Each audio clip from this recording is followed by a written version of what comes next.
Item ಯಾವುದೇ ಇರಲಿ try ಮಾಡಿ ಆಚಿ ಚಿಕನ್ ಮಸಾಲಾ. ಬಿಡದಿ ಟೌನ್ಶಿಪ್ ಜಟಾಪಟಿ ವಿಚಾರದಲ್ಲಿ ಜೆಡಿಎಸ್ ನಾಯಕರ ಮೇಲಿನ ಬೇನಾಮಿ ಆಸ್ತಿ ಆರೋಪಕ್ಕೆ ನಿಖಿಲ್ ಕುಮಾರಸ್ವಾಮಿ ಕಾಂಗ್ರೆಸ್ ಸರ್ಕಾರದ ವಿರುದ್ಧ ವಾಗ್ದಾಳಿಯನ್ನು ನಡೆಸಿದ್ದಾರೆ. ಅನಿತಾ ಕುಮಾರಸ್ವಾಮಿ ಹೆಸರಿನಲ್ಲಿ ಬೇನಾಮಿ ಆಸ್ತಿ ಆರೋಪ.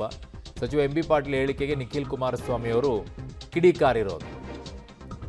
ಮುಕ್ತ ಚರ್ಚೆಗೆ ಕುಮಾರಸ್ವಾಮಿ ಸಿದ್ಧರಿದ್ದಾರೆ. ಕುಮಾರಸ್ವಾಮಿ ಕುಟುಂಬದ ಮೇಲೆ ಗೂಬೆ ಕಿರಿಸುವ ಕೆಲಸ ಆಗ್ತಾ ಇದೆ.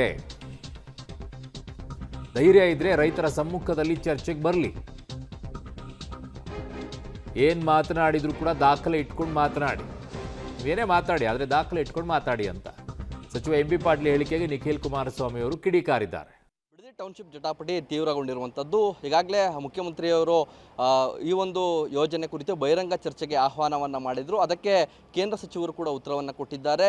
ಈ ಒಂದು ಚರ್ಚೆ ಏನಿದೆ ಅದು ವಿಧಾನಸೌಧದಲ್ಲಿ ಬೇಡ, ರೈತರ ನಡುವೆಯೇ ಚರ್ಚೆ ಆಗಲಿ ಅನ್ನೋ ಒಂದು ಆಹ್ವಾನವನ್ನು ಕೊಟ್ಟಿದ್ದಾರೆ. ಈ ಬಗ್ಗೆ ಮಾತನಾಡಲಿಕ್ಕೆ ನಿಖಿಲ್ ಕುಮಾರಸ್ವಾಮಿ ಅವರು ನನ್ನ ಜೊತೆಗಿದ್ದಾರೆ, ಮಾತನಾಡಿಸ್ತೀನಿ. ಸರ್, ಸಾಕಷ್ಟು ಚರ್ಚೆ ಆಗ್ತಾ ಇತ್ತು ಬಿಡದಿ ಟೌನ್ಶಿಪ್ ಜಟಾಪಟಿ. ಬಹಿರಂಗ ಚರ್ಚೆಗೂ ಕೂಡ ಕುಮಾರಸ್ವಾಮಿ ಅವರು ಕರೆದಿದ್ರು. ಅದಕ್ಕೆ ಸಿ ಎಂ ಕೂಡ ಲೆಟರ್ ಕೊಟ್ಟಿದ್ದಾರೆ. ಅದಕ್ಕೆ ಈಗ ಕುಮಾರಸ್ವಾಮಿ ಅವರು ಉತ್ತರ ಕೊಟ್ಟಿದ್ದಾರೆ, ನೇರವಾಗಿ ರೈತರ ಮಧ್ಯದಲ್ಲೇ ಆಗಲಿ ಅಂತ. ಈಗ ಸರ್ಕಾರದ ವಿರುದ್ಧ ಈ ಒಂದು ಯೋಜನೆ ಬಗ್ಗೆ ಚರ್ಚೆ ಮಾಡಲಿಕ್ಕೆ ಎಲ್ಲ ಸಿದ್ಧತೆ ಮಾಡ್ಕೊಂಡಿದ್ದೀರಾ, ಹೇಗೆ ಸರ್?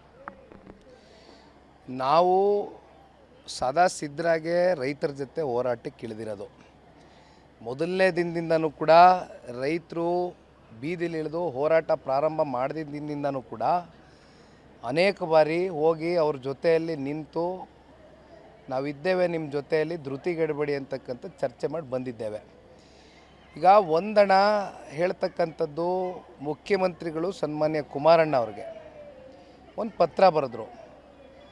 ಪತ್ರದಲ್ಲಿ ಬಿಡದಿ ಟೌನ್ಶಿಪ್ ಪ್ರಾರಂಭ ಮಾಡಿದ ನೀವೇ, ಒಂದು 5 ಜನ ಯಾರಾದರೂ ನಿಮ್ಮ ಪ್ರತಿನಿಧಿಗಳನ್ನ ಕರ್ಕೊಬನ್ನಿ ವಿಧಾನಸೌಧಕ್ಕೆ ಅಂತ ಕರೆದಿದ್ದಾರೆ. ಅದಕ್ಕೆ ಕುಮಾರಣ್ಣ ಅವರು ರಿಪ್ಲೈ ಕೊಟ್ಟಿದ್ದಾರೆ. ಈಗ ಮೊನ್ನೆ ಒಂದು ಇನ್ಸಿಡೆಂಟ್ ನಡೀತು ಇತ್ತೀಚೆಗೆ. ಇಲ್ಲಿ ನಮಗೇನಾಗಿದೆ, ಪಾಪ ರೈತ ಮಹಿಳೆಯರು, ರೈತ ಮುಖಂಡರಲ್ಲಿ ಪ್ರಧಾನಮಂತ್ರಿಗಳ ಮೇಲೆ ಒಂದು ಅನುಮಾನ ಕಾಡ್ತಕ್ಕಂಥ ಕೆಲವೊಂದಷ್ಟು ಮುಖ್ಯಮಂತ್ರಿಗಳಿಂದ ಬಾಯಿಂದ ಬಂದಿರತಕ್ಕಂಥ ಮಾತುಗಳು ನಾವು ನೋಡಿದ್ವು. ಇಲ್ಲಿ ಗುಜರಾತಲ್ಲಿ ಅನೇಕ ಟೌನ್ಶಿಪ್ಗಳಾಗಿದೆ, ನೀವು ಅದೆಂಥದ್ದು AI ಸಿಟಿನೋ ಸ್ಮಾರ್ಟ್ ಸಿಟಿನೋ ಕಟ್ತಾ ಇದ್ದೀರಾ ಅಂತ ಗೊತ್ತಾಯಿತು, ನಿಮ್ಗೆ ಒಳ್ಳೆಯದಾಗಲಿ ಅಂತ ನಮ್ಮ ಪ್ರಾಜೆಕ್ಟ್ಗೆ ಪ್ರಧಾನಮಂತ್ರಿಗಳು ಸಹಿ ಹಾಕ್ಬಿಟ್ಟಿದ್ದಾರೆ ಅಂತಕ್ಕಂಥದ್ದು ದಾರಿ ತಪ್ಪಿಸಿದಂಥದ್ದು ನೋಡಿದ್ದೀವಿ. ಇಲ್ಲಿ 2 ಲಕ್ಷಕ್ಕೂ ಹೆಚ್ಚು ಗಿಡ ಮರಗಳು ಮರಣ ಹೋಮ ಬರೆಯೋಕೆ ಹೊರಟಿದ್ದಾರೆ. ಪರಿಸರದ ಮೇಲೆ ಆಗ್ತಕ್ಕಂಥ ವ್ಯತ್ಯಾಸಗಳು, ಜೊತೆಯಲ್ಲಿ ರೈತರ ಫಲವತ್ತಾದಂಥ ಜಮೀನು, ಇವತ್ತು ಆ ಭೂಮಿ ತಾಯಿಯನ್ನು ನಂಬ್ಕೊಂಡು ಗುಂಟೆ ಲೆಕ್ಕದಲ್ಲಿ 1 ಎಕರೆಗಿಂತ ಕಮ್ಮಿ ಇರ್ತಕ್ಕಂಥ ಸಣ್ಣ ರೈತರು, ಅತಿ ಸಣ್ಣ ರೈತರು ಇವತ್ತು ಬದುಕನ್ನೇನು ಕಟ್ಕೊಂಡಿದ್ದಾರೆ.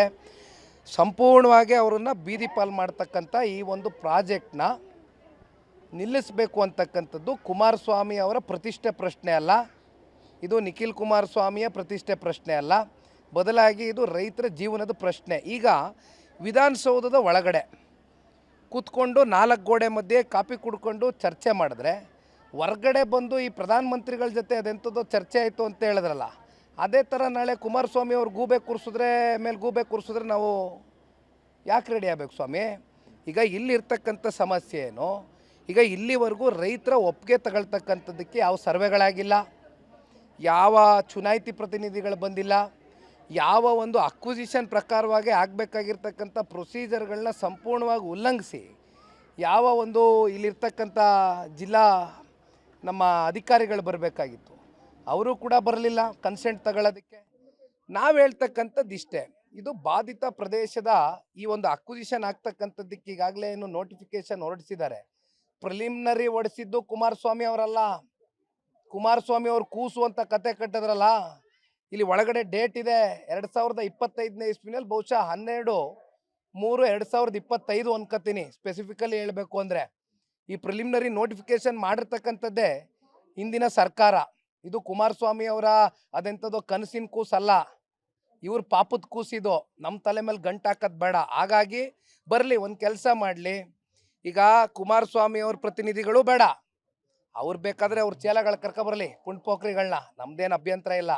ಒಂದು ಜರ್ಮನ್ ಟೆಂಟ್ ಹಾಕಿ ವ್ಯವಸ್ಥಿತವಾಗಿ ಒಂದು ಬ್ಯಾರಿಕೇಡ್ ಸಿಸ್ಟಮ್ ತಗೊಬನ್ನಿ.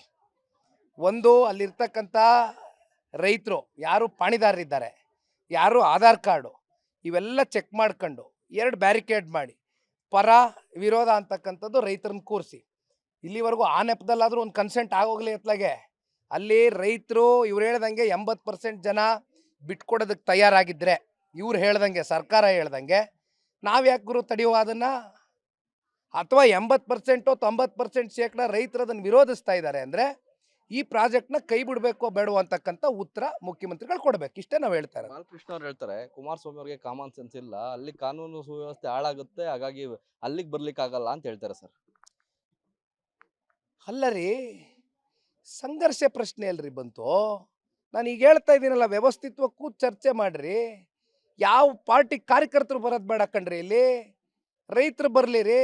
ಯಾರು ರೈತರು ಇವತ್ತು ಒಳಗಾಗಿದ್ದಾರೆ ಈ ಒಂದು ಭೂಸ್ವಾಧೀನ ಪ್ರಕ್ರಿಯೆಗೆ, ಆ ಒಂದು ಬಾಧಿತ ಪ್ರದೇಶ ಇದೆ ಅಂಥ ರೈತರುಗಳು ಬರಲಿ. ಆಮೇಲೆ ನೋಡ್ರಿ, ಇಲ್ಲಿ ಏನಾಗ್ಬಿಟ್ಟಿದೆ, ಈ ವ್ಯಕ್ತಿಗಳ ಹೆಸರು ನನ್ನ ಬಾಯಲ್ಲಿ ಬರೋದು ಬೇಡ. ಇವ್ರಿಗೆ short term lease agreement sign ಹಾಕ್ಬಿಟ್ಟವ್ರೆ, ಕಾಂಟ್ರಾಕ್ಟ್ ಅಗ್ರಿಮೆಂಟ್ ಸೈನ್ ಹಾಕ್ಬಿಟ್ಟವ್ರೆ. ಇನ್ನೂ ಇಲ್ಲಿ ನಮಗೆ ಸಚಿವ ಸಂಪುಟ ವಿಸ್ತರಣೆ ಆಗಿಲ್ಲ ಪಾಪ ಅವ್ರಿಗೆ. ಯಾರು ಕುಮಾರಸ್ವಾಮಿ ಅವ್ರನ್ನ, ನಿಖಿಲ್ ಕುಮಾರಸ್ವಾಮಿ ಅವ್ರನ್ನ ಅತಿ ಹೆಚ್ಚು ಬೈತಾರೋ ಸ್ಟೇಟಸ್ ಮುಖ್ಯಮಂತ್ರಿಗಳ ರೆಕಾರ್ಡಲ್ಲಿ ಒಂದು ಬರ್ಕತ್ತವ್ರೆ ಮಾರ್ಕ್ಸು ಕುತ್ಕೊಂಡು. ಯಾರು ಜಾಸ್ತಿ ಬೈತೀರಾ ಅವ್ರಿಗೆ ಸಚಿವ ಸಂಪುಟ ಸ್ಥಾನ ಕೊಡ್ತೀವಿ ಅಂತಕ್ಕಂಥದ್ದು ಬಹುಶಃ ಹೇಳ್ದಂಗಿದ್ದಾರೆ. ಈ ಸಚಿವ ಸಂಪುಟ ವಿಸ್ತರಣೆ ಆದಮೇಲೆ ಇವರೆಲ್ಲ ಅಡ್ರೆಸ್ ಗಿರಾಕಿಗಳು ನೀವು ಹೋಗಿ ಮೈಕ್ ಹಿಡಿದ್ರು ಮನೆ ಸೇರ್ಕತ್ತಾರೆ, ನಡೀರಿ. ಸರ್, ಈಗ ಇವರು ಎಂ ಬಿ ಪಾಟೀಲ್ ಕೂಡ ಒಂದು ಮಾತು ಹೇಳ್ತಾರೆ, ಈ ಒಂದು ಭಾಗದಲ್ಲಿ ನಿಮ್ದು 100 ಎಕರೆ ಬೇನಾಮಿ ಆಸ್ತಿ ಇದೆ ಅನ್ನೋ ಮಾತು ಹೇಳ್ತಾರೆ ಸರ್. ಎಂ ಬಿ ಪಾಟೀಲು ಆ ಮನುಷ್ಯ ವಿದ್ಯಾವಂತ ಅಂತ ಅಂದ್ಕೊಂಡಿದ್ದೆ, ಸಂಭಾವಿತ ಅಂತ ಅಂದ್ಕೊಂಡಿದ್ದೆ. ಆದರೆ ಆತ ಮಾತಾಡಿರುವಂಥ ಮಾತುಗಳಿದೆಯಲ್ಲ, ಯಾವ ಡೀಟೇಲ್ಸ್ನ ಕಲೆಕ್ಟ್ ಮಾಡ್ಕೊಂಡು ಮಾತಾಡಬೇಕಾಗಿರ್ತಕ್ಕಂಥ ಮಂತ್ರಿಗಳು. ಏಕೆಂದರೆ ಇಲ್ಲಿ 7 ಕೋಟಿ 7.5 ಕೋಟಿ ಜನಸಂಖ್ಯೆಯಲ್ಲಿ ಮಂತ್ರಿಗಳಾಗ್ತಕ್ಕಂಥದ್ದಕ್ಕೆ ಅವಕಾಶ ಇರ್ತಕ್ಕಂಥದ್ದು ಭಾಳ ಕಮ್ಮಿ ಜನಕ್ಕೆ. ಅಂಥ ಅವಕಾಶ ಎಂ ಬಿ ಪಾಟೀಲ್ರಿಗೆ ಸಿಕ್ಕಿದೆ. 100 ಎಕರೆ ಜಾಗ ಐತೆ ಅಂತಾರಲ್ಲ ಆ ಪ್ರದೇಶದಲ್ಲಿ, ಎಂ ಬಿ ಪಾಟೀಲ್ರು ಅದನ್ನೇನಾರು ಸಾಬೀತು ಮಾಡಿಬಿಟ್ರೆ ನಾವು ತಲೆಬಾಗ್ಬಿಡ್ತೀವಿ. ಇಲ್ಲ ಅಂದರೆ ಎಂ ಬಿ ಪಾಟೀಲ್ರು ಅವ್ರು ಕೊಟ್ಟಿರೋಂಥ ಹೇಳಿಕೆಗೆ ಇವತ್ತು ಕ್ಷಮಾಪಣೆ ಕೇಳಬೇಕು ಸಾರ್ವಜನಿಕವಾಗಿ. ಇಲ್ಲ ಅಂದರೆ ಡಿಫಾಮೇಷನ್ ಕೇಸ್ ಹಾಕ್ತೀನಿ. ಸುಮ್ಮನೆ ಕೂರ್ತಕ್ಕಂಥ ಪ್ರಶ್ನೆ ಇಲ್ಲ.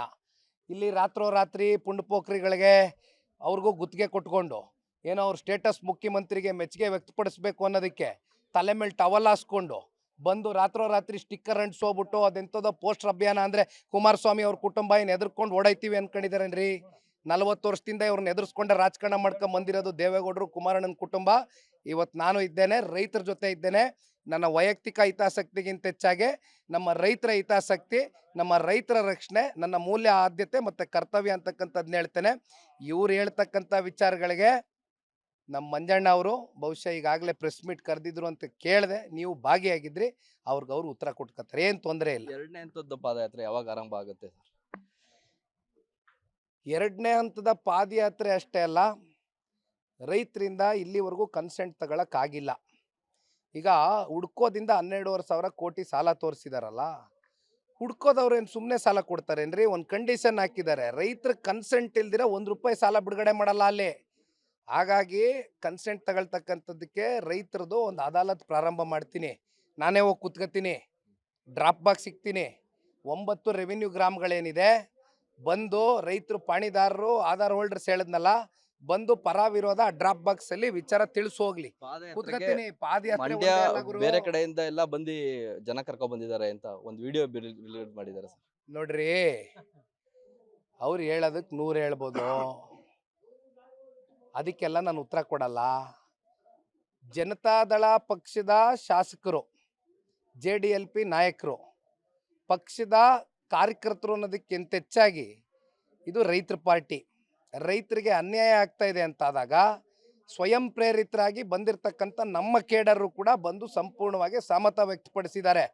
ಇವ್ರ ಥರ ಬಿರಿಯಾನಿ ಕೊಟ್ಕೊಂಡು ಅದೆಂಥದ್ದು ಹಿಂಗೆ ಅಂತಾರಲ್ಲ, ಹಿಂಗೆ ಮುಖ್ಯಮಂತ್ರಿಗಳದು, ಇವತ್ತಿನ ಮುಖ್ಯಮಂತ್ರಿದು ಅದೆಲ್ಲ ವಿಡಿಯೋ ಇದೆಯಲ್ಲ, ಹಿಂಗೆ ಅಂತಾರಲ್ಲ, ಅದೇನೋ ತೋರಿಸ್ತಾರಲ್ಲ ಕೈಯಲ್ಲಿ, ನಮ್ಗೆ ಗೊತ್ತಿಲ್ಲ, ಅವ್ರಿಗೆ ಗೊತ್ತಿರೋದು ಇದೆಲ್ಲ ಅವ್ರ ಸಂಸ್ಕೃತಿ. ಕುಮಾರಸ್ವಾಮಿ ಅವ್ರಿಗೆ, ನಮ್ಮ ಕುಟುಂಬಕ್ಕೆ ಅನ್ವಯ ಅಲ್ಲ ಇದು. Thank you. ಇಷ್ಟು ಕೂಡ ನಿಖಿಲ್ ಕುಮಾರಸ್ವಾಮಿ ಅವರ ಮಾತು. ಕ್ಯಾಮರಾ ಪರ್ಸನ್ ಶಶಿ ಜೊತೆ ವಿನಯ್ ಬಸಪ್ಪ, ಪಬ್ಲಿಕ್ ಟಿವಿ, ರಾಮನಗರ.